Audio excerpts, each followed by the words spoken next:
Hi everyone, D.G. Webster here, co-editor of the journal Global Environmental Politics, and I've got our last installment today of our series on why we do or do not send articles out for review. Today I have to talk about the quality of the paper itself. That is our third main criteria. And within that, there are three sub-criteria. The clarity of the article is one, the theoretical contribution, and then the methodological or the empirical rigor. And so the methodology component. So for clarity, we're not looking for perfect writing. In particular, we tend to think as an international journal, we need to be quite considerate of our colleagues who are scholars who speak English as a second language. I mean, frankly, I've learned several languages in my time, and I can't even imagine having to write a formal paper in any of them. So we have great respect for our ESL colleagues, and so we don't worry too much about grammar and all of those kinds of things. Those can be fixed in review or in copy editing phases. But we do need to be able to understand, what the paper is saying. Usually that's not an issue, but every once in a while we do get papers where we feel if we send it out for review, the reviewers won't be able to understand it, and they won't be able to provide the feedback, which is the main point of the reviews. We also have theoretical rigor. So we tend to try to leave this to the reviewers who are subject experts, but we also know the field very well. It's part of why and how we're editors. So where we get things that are very obviously not really advancing our understanding or knowledge in terms of the theory of global environmental politics or the theories involved, then we do tend to reject.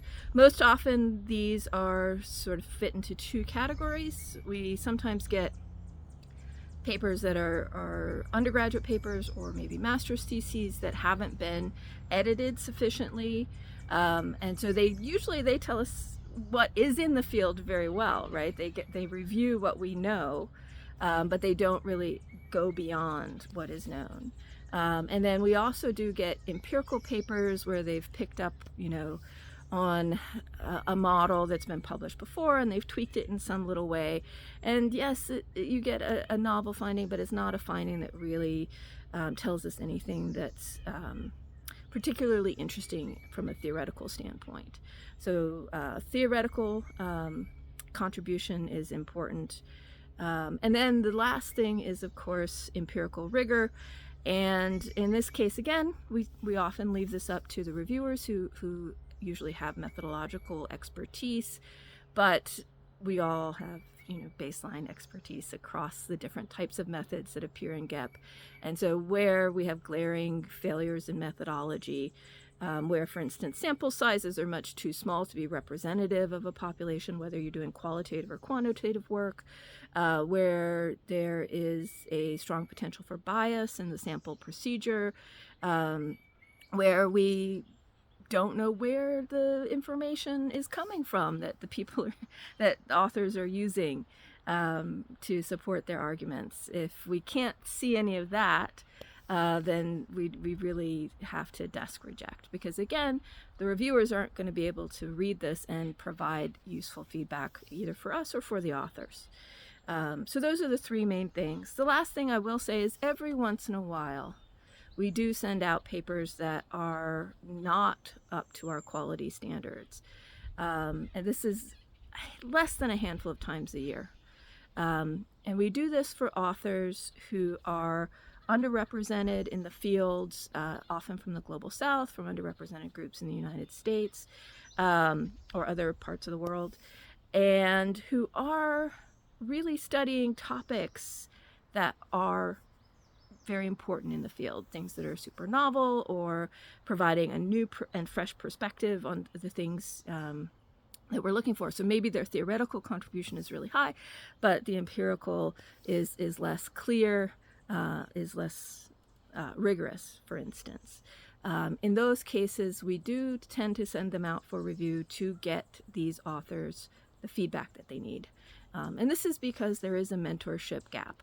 Not everybody who gets a PhD actually gets the mentoring that they need to be able to move from their dissertation to publishing in a journal like GEP. So we do provide those authors with detailed feedback from our reviewers who, as I've mentioned before, tend to be excellent. And so then that is an investment of their time and our time, not just to get that paper potentially, published, if not in GEP, then somewhere else, but to hopefully give this author the kinds of information that they need so that the next paper that they submit to GEP is much more likely to succeed. And even if we for similar authors who maybe aren't making such a strong theoretical contribution, or helping us to really diversify the topics in GEP, the editors do also try to provide some feedback ourselves, even if we don't send it out for review. So we really do feel that as gatekeepers, our job is to get as many people in as possible, as opposed to trying to only exclude and only let the right people in. And part of that is deciding how to give feedback and provide assistance to those folks who haven't had the same kind of privileges that we have. So that's it from me for this and for this series. We'll have more series in the future, but for now, have a great day and submit your articles to GEP.